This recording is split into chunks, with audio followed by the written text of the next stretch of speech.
G'day you mob, how's it going? Welcome to this episode of Aussie English, the number one place for anyone and everyone wanting to learn Australian English, as well as get a big fair income dose of Aussie culture, history, news, current affairs, everything like that. Today I've got something a little different for you guys. I have the absolute pleasure and honour of chatting to polyglot Olly Richards from storylearning.com. So I've been following Olly for quite a while now. He has an incredible YouTube channel, a podcast, as well as a website and blog that you guys can go and check out. But the main reason I've been following him is because he is an avid language learner, and he has spent probably the last 20 years or so learning many different languages. I think he's up to about 8 or so now that he's got under his belt, including things like French, Chinese, Japanese, Arabic, Portuguese, Spanish. There's a whole bunch. But he has a lot of insight into how to learn languages. So anyway, I'm going to stop rabbiting on. I'm going to get to the content, slap the bird, get into it. I give you guys Olly Richards.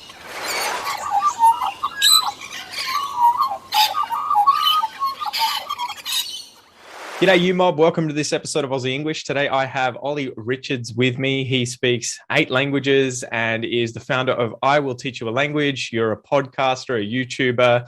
You also have a new business called Story Learning that I'm looking forward to hearing about. But can you fill us in a bit about you before we get started and how you ended up speaking 8 languages at the young age of, I assume, late 30s, early 40s. You're killing it. I am 40, although it doesn't. I've been told by a few people that I look younger than 40. I would never have guessed that. Take it. I would never have guessed that. Sorry to interrupt you. I'll let you get to your point. I was watching your Portuguese video the other day and you were like, oh yeah, I was just in Brazil learning for 3 years. Oh, it would have been 2001. And I was like, wait, what? You know, no way. Yeah, I think it's the language and the traveling and teaching thing keeps you young. But listen, I'll take it because the alternative doesn't bear thinking about. But yeah, so I'm from the UK. I grew up only speaking English, and I suddenly found myself interested in languages when I was about 19 years old. I'd moved to London, and I was just surrounded by people from different countries. So I just took a real interest in language learning, and I learned French, my first language. Went to live in Paris for 6 months. Got quite good at French, and then after that, I thought, okay, I think I can learn more languages now because I've learned one language successfully. So I went on to learn Spanish, Portuguese, and then I had a kind of end of my late 20s. I began teaching English, went to Japan to teach English. So I learned Japanese, and then I learned Cantonese and Arabic and a few others. So I've kind of let the language learning follow my life, really. I've always learned languages for life reasons rather than for the language. I enjoy studying languages, but I don't do it for the sake of it. I learn languages because that's where my life leads me. And then I started a blog in 2013, which was called I Will Teach You a Language. As you said, it's now called Story Learning. It's the same thing. We're rebranding everything to storylearning.com. Gotcha. And because from that, what I ended up doing was writing books of short stories to help you practice your languages, and then also developing courses so you can learn other languages through story. And that kind of brings us to the present day, where I'm releasing just the other day we released story-based courses in Russian, Chinese, and Turkish, which is fun. Got new books coming out all the time, and I'm spending most of my time actually on YouTube. And you can find me on YouTube by searching Olly Richards on YouTube, because what I've always really enjoyed is just making content about language learning, because that's my real kind of passion. So I'm just having a great time doing that at the moment. Well, it's a bit of a rabbit hole too, right? You get onto YouTube, and I think if you're just a layman or a consumer, you don't really understand what goes on behind the scenes of actually having to think about thumbnails, thinking about, the story you want to tell. And it's just like so much. Yeah. Yeah, it's nuts. But anyway, I had this full plan about all these, standard things to chat to you about, I guess, about being a polyglot and everything. But I kind of threw that to the wayside after checking out your recent Portuguese video, because you went through a lot of really interesting things there. Can you tell us a little bit about your experience learning Portuguese, just to give the listeners a bit of background of how that kind of went? Yeah, so Portuguese was my third language. By that time, I spoke French and Spanish And then I was living in London, and I got really into Brazilian music. So I'm a musician. I was studying music, and got really into bossa nova, and had some Brazilian friends. And as anyone knows who's ever sort of discovered Brazilian culture, the day that you discover Brazil, your life changes a little bit. It's just a different way of living life, and I loved it. So I started learning Portuguese by learning to sing bossa nova songs and whilst playing the guitar. So I learned the chords to play like all these famous bossa nova songs, and I'd learned the lyrics in Portuguese, even though I didn't know what it meant. I had memorized them. I'd memorized the lyrics like one by one. And then after I'd learned 10, 20, 30 of these songs, I started to understand how the language was working.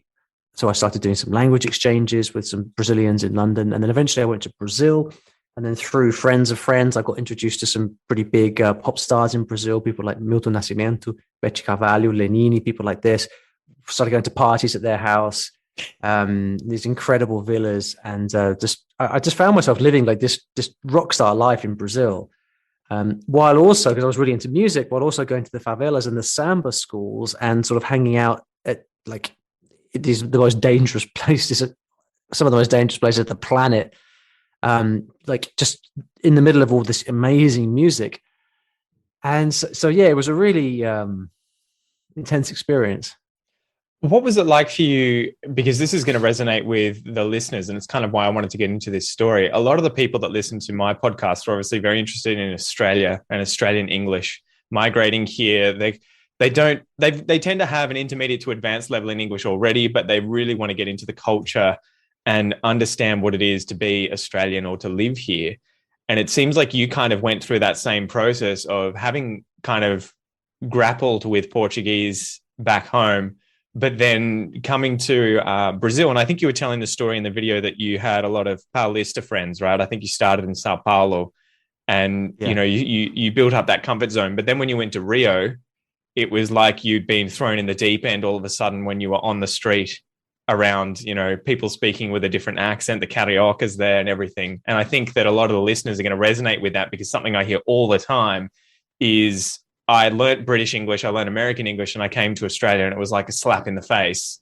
I lost all my motivation. I was on the street and I thought, I've got a good level in English, but I can only understand 20% of what people say. So can you describe that kind of situation that you went through, what it was like, and then what you did to sort of overcome being in that situation, to get used to the dialect and the slang and everything that would have been so different? Yeah. So the way that I explain this now is that when I was learning Portuguese in London with my friends who were mostly from Sao Paulo, I was in a very protected environment. They lived in London, so they knew that they were foreigners there, and I was English guy learning Portuguese. So they took a lot of care to help me understand, and very patient with me. It's exactly what you need to learn, but it's not a very realistic environment. So it's what everybody needs at the beginning when you're first learning a language, but it's not reality. So it was good because it got me started. But then when I went to Brazil, the first time I went to Brazil, I was just with my friends all the time, so I didn't really get it. But then later, when I went back to actually live there, I was just on my own in Rio, and I had to just. I was then just spending my time talking with people. These are not kind of the kind of educated, middle upper class friends that I had in London. These were like people on the street in Rio. Like so it's a different kind of person, different kind of language. And I went from understanding 80% to understanding 20% as soon as I landed in Rio. The accent's different, the slang is different. The way that you talk to people from different walks of life is different. Mm-hmm.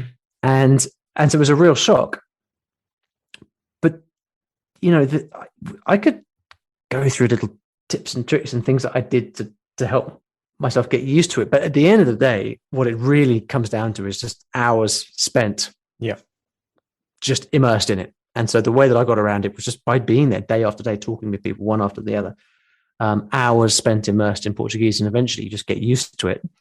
And pretty much any technique that you try and employ is blown out of the water and made pretty much irrelevant by just the quantity of time you spend immersing in the language. And so that's really how I did it. It was okay. It was just a case of spending lots of time there, talking with people and being really keen to understand and to communicate. Do you think if you'd known that you were going to be in that situation, you would have had a way of preparing for that ahead of time, assuming that was today and you had all the resources you've got? Or is it the kind of thing that you just have to suck it up and deal with the uncomfortableness that those sorts of situations are going to bring when it happens? I mean, so much of language learning for me is just following life as it happens, right? So the reason that I was able to learn Portuguese quite well in the first place was because I had these friends. We were all young, had loads of time on our hands, had all these friends who would spend time with me. I spent time with them. Like, if I knew what was waiting for me, I could have done some things differently, but I probably wouldn't have done, because just language learning for me is just such a natural thing. I follow what is going on in my life. Because back then, of course, we didn't have Netflix, we didn't have YouTube. And so, but if we did, then I think the two things I probably would have done would be, first of all, I would have gone out, probably spent more time going out to Brazilian clubs and things, trying to make friends with people from Rio, from those more kind of more sort of humble backgrounds, I think. And then second, I probably would have spent a lot of time watching Brazilian TV, documentaries, YouTube, things like that. That's the advice I would give to myself. Would I have done it? Probably not. I was having a really good time, but that was all that mattered. That's the kind of the difficult part of it, right? It's like everyone's got a plan, but it's whether or not you can stick to it. And is it going to get in front of you just living your life and enjoying the process, right? I always have these huge plans with, I'm going to work on Portuguese so much, but then I realize the things that I'm actually planning to do are not things that I inherently enjoy in and of themselves, and that I wouldn't do outside of actually, you know, what I think studying is. I think you've spoken about this in quite a few videos. How important is it for language learners to follow the fun? You know, I think you mentioned in a video with Steve Kaufman, aligning yourself. You know, I think there are, generally speaking, two kinds of people. There are people who can set goals, targets, come up with a plan, and then stick to it religiously. And then there are people who don't. And of course, there are people in between, but generally speaking, like, you're either the kind of person who is, you know, very driven, very kind of systems thinker, very motivated, very autonomous, and you'll do whatever it takes to achieve a goal. But I'm personally not like that when it comes to things in my life. Like, business wise, I'm very much like that. Like, I'm very kind of meticulous and methodical, and I'll do things according to a plan. But for most people, I think, like, language learning is not the be all and end all. We all want to speak perfect Portuguese or perfect Japanese or whatever, but I think most people really underestimate just how much work is involved in learning a language. It's, you know, the internet makes it out like you can learn a language in 3 months, and you can become conversationally capable in 3 months in a language. Define learn, right? Yeah. Yeah, if you really want to, right? But then that's 1%. You know, you've still got 99% left to go, and people don't appreciate just how much work is involved. I mean, it took, you know, for example, Portuguese was my third Romance language, so I already knew what was going on pretty much, and I had 3-4 years of almost complete immersion in the language, and still I'm far from perfect, you know. And so I think when you are in the situation that most people are in, which is like you have half an hour a day to study, an hour a day at most, you are not. That's not enough. Basically, let's be real. That's not enough to reach high levels of the language. You need to go through a period of years of intense immersion in the language. And so the point is, like, I don't think you really have a choice but to align it with your life and your values, because if you try and do anything else, you're just not going to keep it up. And that's why most people end up giving up languages, because it's just they confront the reality of just how much work it is. So for most people, I think the best strategy for language learning is do what you love, follow your passion, follow the people and around you and the friends that you have, and work hard, but mostly try to enjoy it, because that's the most realistic way of actually learning the language and also enjoying the journey, which it's a cliche, right? It's the journey, not the destination, but it really is. It really is. People, I think we have this idea of we create in our minds this idea of when we are fluent. When I'm fluent in English, I'll be able to get my dream job. But that day never arrives. There is no destination. There is no point where someone hands you a certificate and says, job done, you're now fluent in English. That day never comes. It's a weird thing, isn't it? When you start, and sorry to interrupt you, you do have this kind of idea of fluency or proficiency, whatever you want to call it, as there'll be this moment where I feel at 100% ease, 100% comfort, like a native speaker with the language, and everything will be easy. And I think like the Dunning-Kruger effect, the further you get up, you think, yeah, I've got this. And then you go down that massive dip, and then it slowly, you come out of you slowly improve over time, and you realize, oh my God, it's going to be uncomfortable forever. Like you just have to get used to the lack of comfort, and that it will diminish over time with continual work, right? Yeah. And then you also realize, you can do this for 10 years, and then you can realize, wow, okay, I've been doing this for 10 years now, and I'm still not perfect or fluent or whatever. But I've actually been completely fine this whole time. Yeah. I've got friends, I've maybe even married to someone that speaks the language. I've got a job in the language. I've been fine this whole time. So what was I worried about? And I think the more years go by and the more languages the more times I've experienced the language learning process, the more that I'm very kind of resistant to the idea of goals and aims in language learning, because I think, it can be helpful at the beginning just to kind of get the basics under your belt. But for most people, it's just, you've got to live your life. So it's that finding that balance, is it? And also making sure that there's just room in your life for that language, building those sorts of habits and having it there constantly to work on. But don't think, I'll do 3 hours on Saturday and then I won't study for a week. It's more, don't make it a punishment. Enjoy the process and make sure that whatever you're doing, whether it's watching Netflix, reading books, or studying grammar, that you're enjoying the journey and you're not focused solely on the destination. You have to do that. There is a balance though, because I think when people hear this, sometimes they think, well, that all sounds fine, and I understand that I have to enjoy the journey, but I do actually want to learn. So can I have a bit of structure, please, and a bit of rigor? And so I think you do have to bring that as well. But I think the most effective way to focus your time and attention and energy for discipline is in consistency. So rather than worrying too much about, I have to do 3 hours every day or whatever, the single most powerful force in language learning is consistency. So if you just turn up and you do that hour every day, you never feel the progress from day to day.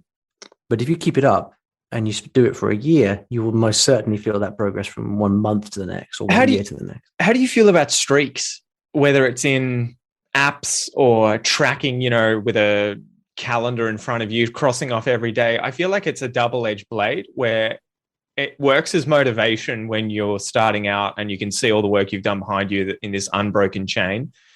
But then at any moment where it's broken, there's almost more incentive to just give up, as opposed to, because you haven't built that kind of, I just need to be consistent. I can forgive myself for having failed here and there and leaving gaps in my, calendar that I'm checking off the days. I feel like at times when I've been using Duolingo, I'm good as long as the streak is never broken. But the moment life gets in the way and I can't do it for whatever reason for that day, after the fact, I'm just like, well, it's out the window. 365 days I had in a row, but now screw it.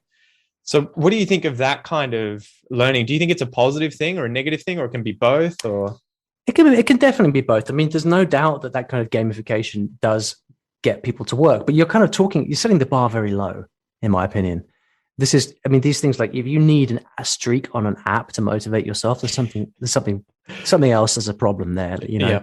So I think we're in the territory of mind hacks, and this all kind of fits into a kind of picture of where we are with society, which is like, how do we hack our way to, this whole kind of Tim Ferriss thing. How do we get 80% of the results with 20% of the effort? And it's like, well, life is not just about shortcuts, for Christ's sake. I think for me, the meaningful life is one where everything that you do is aligned with yourself, and you only do things that you are intrinsically motivated to do, and you take great pleasure in. And if you take the time to think about what those activities are, and you find those activities, you won't need streaks to motivate you because you'll be doing it by yourself. You won't be able to wait to get back home from work and sit down to read that book or whatever, because you genuinely enjoy it. So anything can be helpful, anything can work, everybody's different. But again, the game really is won or lost by finding that internal why, that internal reason, and then sticking to that over the long term.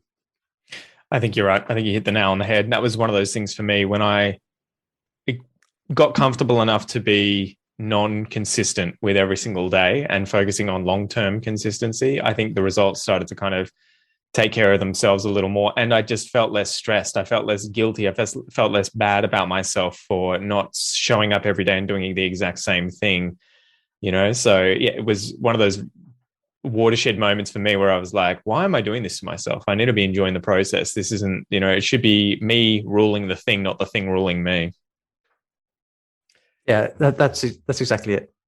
So you put a very, very large emphasis, if not all of your emphasis, on learning languages through stories. Can you tell me a bit about how you came to that approach, how you sort of work that out, and then why you think it's so powerful to focus a lot of your attention, if not all of it, on learning a language through stories? Yeah, great question. So I think the main thing to say, and I'm trying to make a point of saying this more and more now, is that I'm not saying that this is the best way to learn a language or that you have to learn this way. What I try to do with story learning is to give the option and the pathway for people who want to learn in this way to study that way, right? So, because there are a lot of people who don't get on with traditional learning, who don't like who kind of sat there using apps and stuff, and kind of deep down realize, man, I'm just wasting my time. But they're very attracted to learning, to more holistic ways of learning, like learning through stories, because they realize, well, hang on, I learned to speak as a child with stories when my parents read me books. That's how I made sense of the world. So this kind of makes sense, right? So there's a lot of people that for whom this really makes sense, and I see my job as kind of providing the material and the programs they need in order to do that.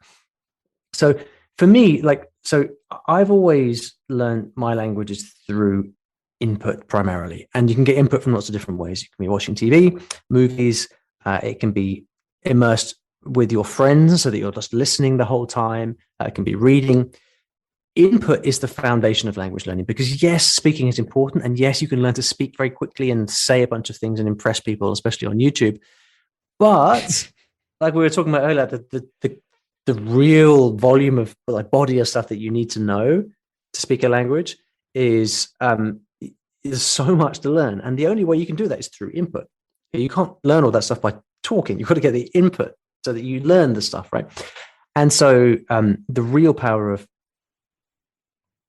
input is that, and that's how I've always learned my languages, through a combination of those things.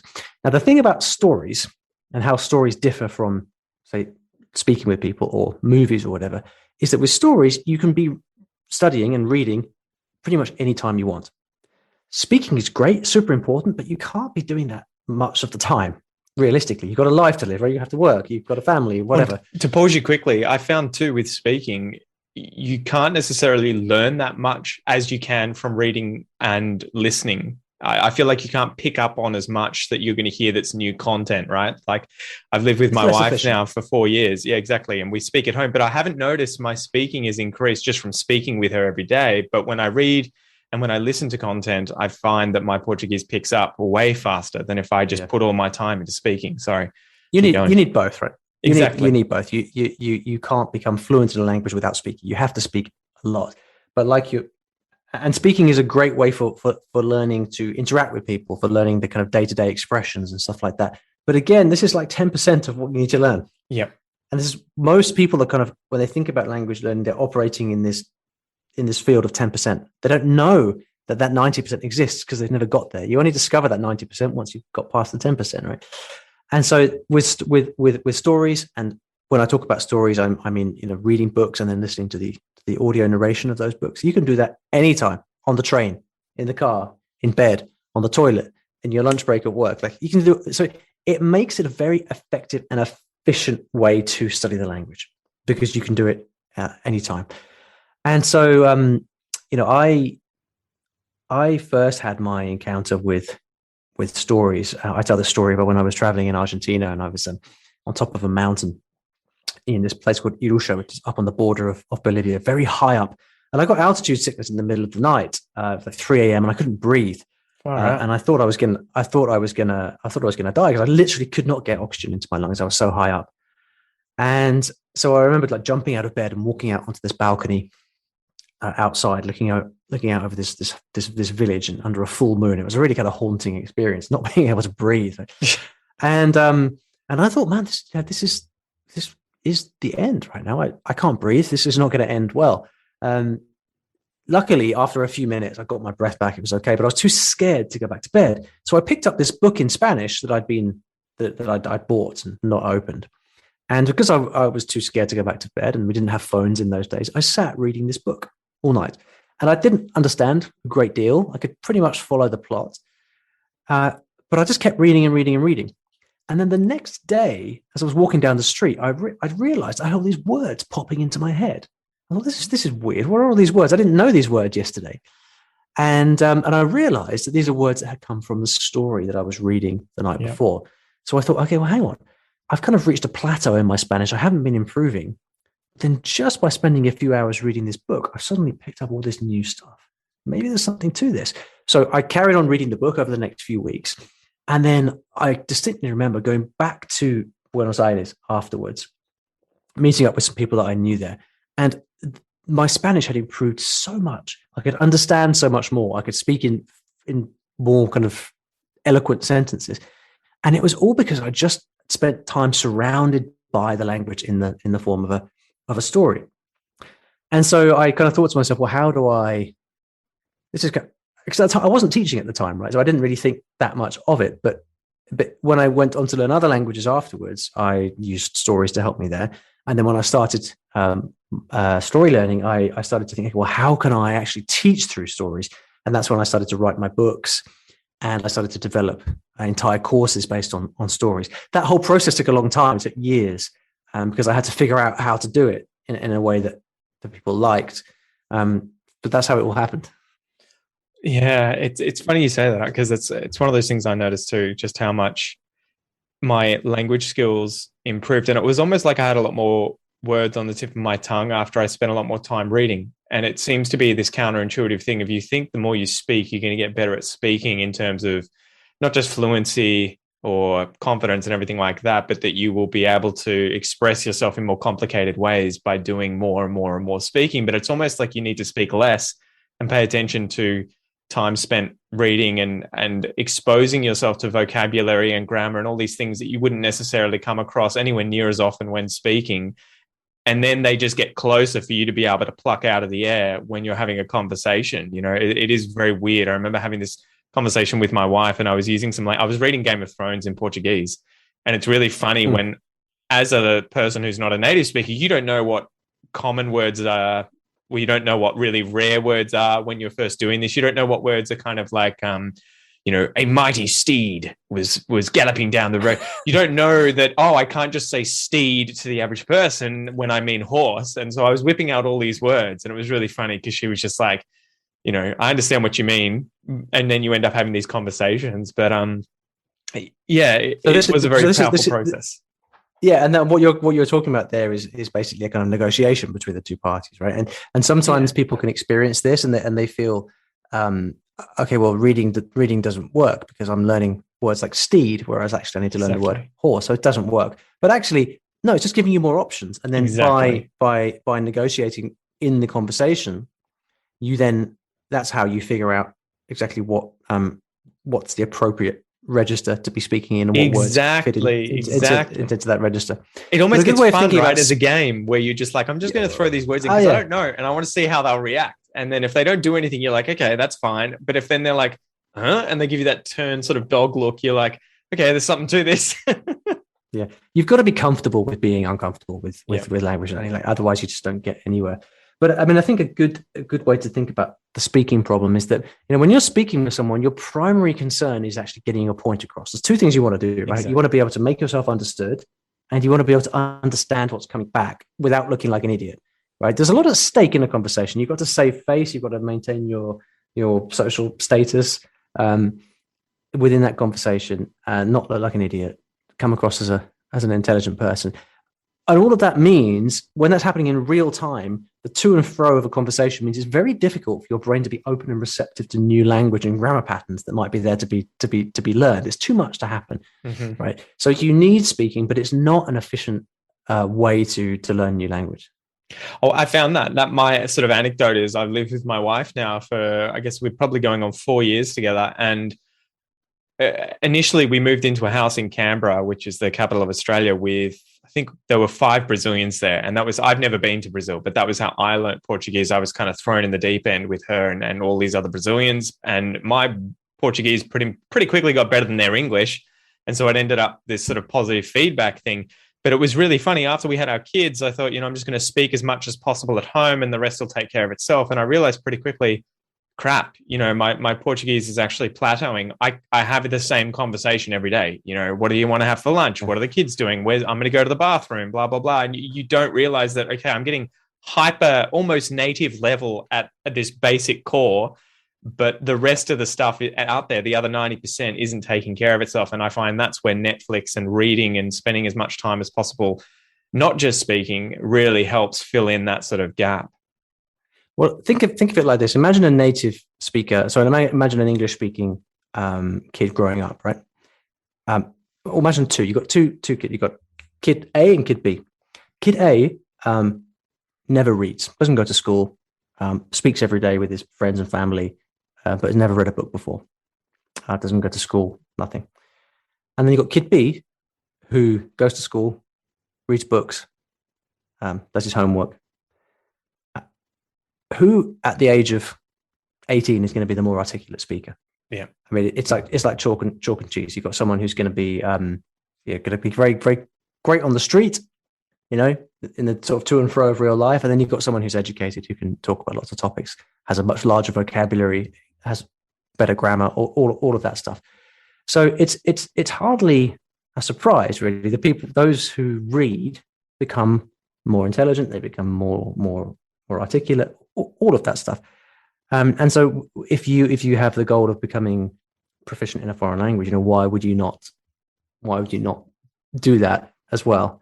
I mean, I think for most people, you want to be spending really 80% of your time, at least, in input through reading and listening of some kind, because that's the ratio that we if you're at university or at school, you spend you have class discussions, but you spend most of your time reading, doing homework, all that stuff.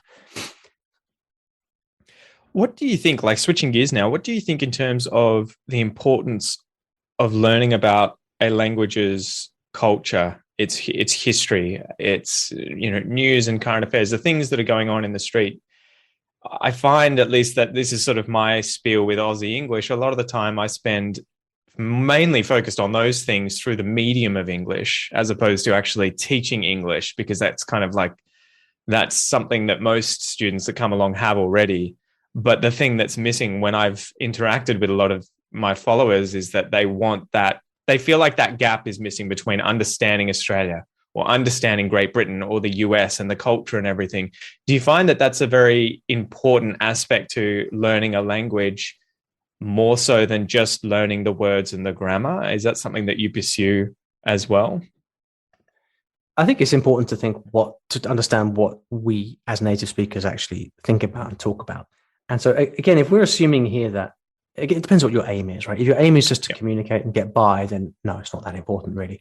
But then let's imagine that you want to make your life in Australia, you want to have Australian friends, et cetera, et cetera. You need to learn the language. Okay, but then you need to learn the language for what? Well, imagine you go to a barbecue, because I know that's what you guys do every day. And that's all we do. You're surrounded by Australians, and they are all using the English language to communicate, right? But what are they communicating about? Yeah. Most likely, if you walked into an Australian barbecue today, you're going to be talking about things like COVID.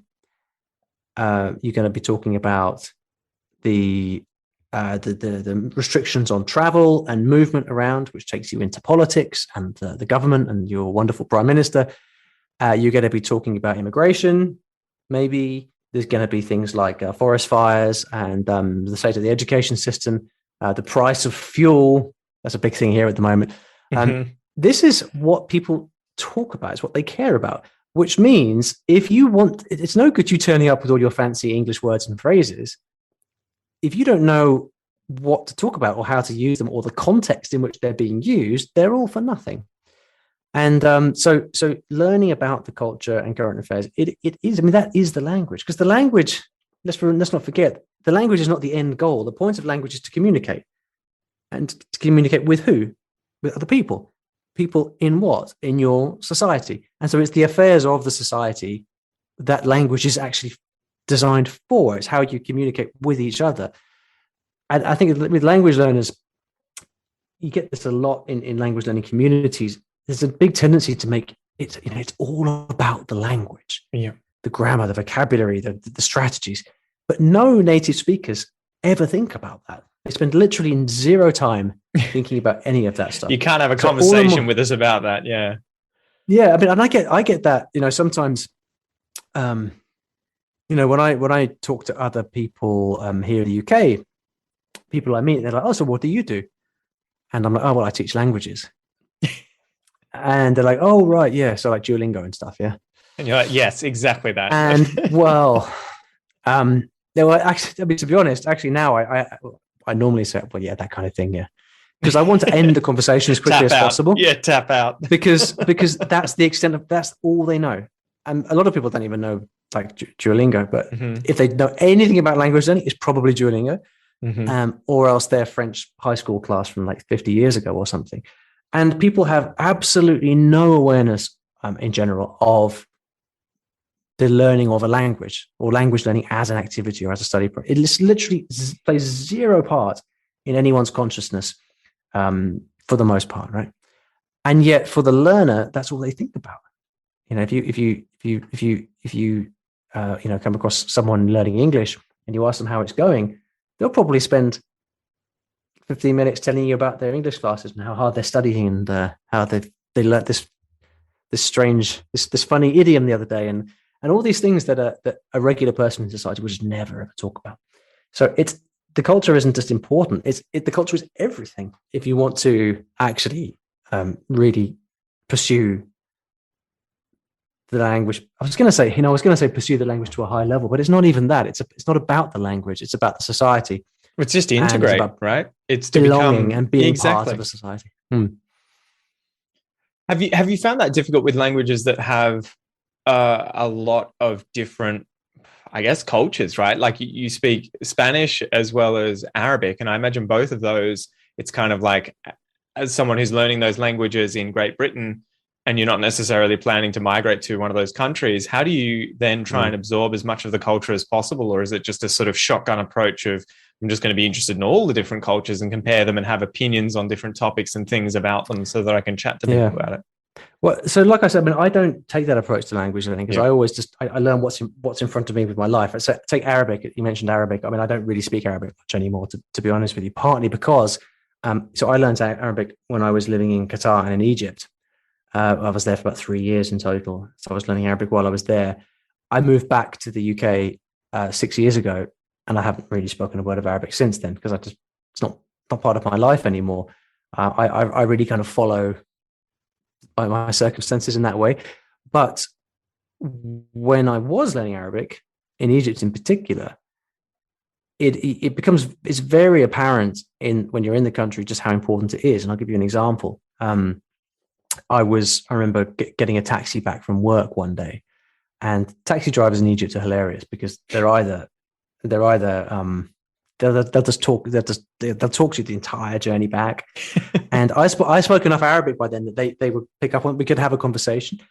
And I remember one particular time where I got in a taxi and the guy was like, so what religion are you? Because in that part of the world, your religion is a big deal, right? Because most people in Egypt, you're either Muslim or you're Christian. For the most part, most likely, I think it's probably like 80% Muslim, 20% Christian.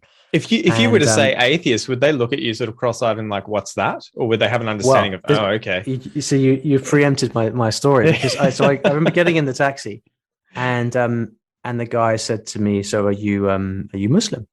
It's like, no. so you're Christian? Like, no. So what are you? And it's like, well, I don't really believe in anything, you know? And then, yeah, exactly. And then the guy's like, well, so where did we all come from? It's like, well, I don't know. I mean, I didn't know the word for evolution in Arabic at the time. And he said, so who made the universe? And I was like, well, I don't know. And if I was more articulate, I would have said, well, I don't know. And I'm comfortable saying I don't know, because it's better than claiming something for which there's no evidence, right? And not to take this off too much in a tangent, but the guy, I mean, he wasn't having it, and he was like, well, how are we here if there's no God? And so I don't know. Well, then, how can you say you don't know? But this is my point, is that this is a very common conversation to happen in Egypt, and anyone who knows Arabic, has lived in Egypt, will have had this conversation many, many times, because for them, I mean, religion, it is life. It's funny because in our culture, it would be one of those things where it's like, you don't just, what's your religion? You know, you would be like, whoa, that is not something you bring up at dinner or us strangers. Yeah, but for them, it's like, you know, the typical scene in Cairo is you driving around at night, and then you'll have this cafe with people sitting outside, and you often see like groups of like 10 men sitting around, because there's always men. The women are always, well, not so much in Egypt, but usually societally, you got the men separated. So the men will all be sitting around with their friends. Everyone is sipping an espresso and smoking a cigarette. Everyone, and they're all. And if you press the mute button, you look at them, and it looks like they're arguing with each other. They're all kind of like shouting, and their arms flying. It looks like a fight's about to break out. But actually, they're just talking about politics and religion and stuff like that. That's what they do. That's just the way that they live their lives. So then, coming back to the point, what is the point of learning Arabic if you don't understand the things that drives these people from the minute they wake up to the minute they go to sleep? What is the point? Literally, like, well, what is this? Like, it's like some kind of computer coding exercise where you're looking to sort of tick boxes and make things work.